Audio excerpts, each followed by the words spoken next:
पतर की किस्मत हमारो पलट जाए। ताबीज बना दियो झाजी पतर की मलिया पट जाए। ताबीज बना दियो झाजी पतर की मलिया पट जाए।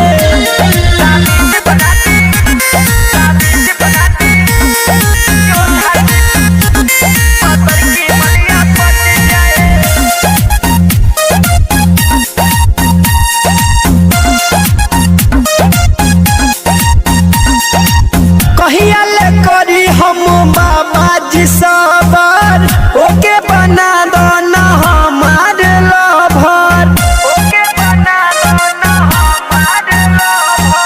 कहिया ले करी हम बाबा जी सबर ओके बना दो ना हमारे लभर।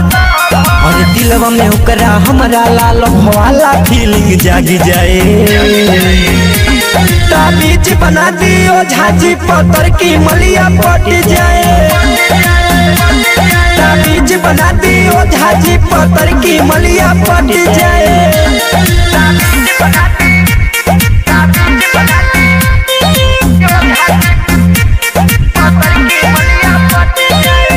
म्यूजिक बाय सोनू शानदार।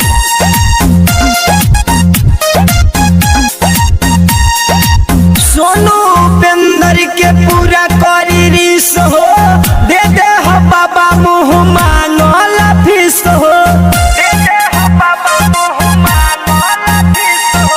सोनू पेंदर के पूरा करी रिस हो दे दे हो बाबा मुँह मांगल फीस हो।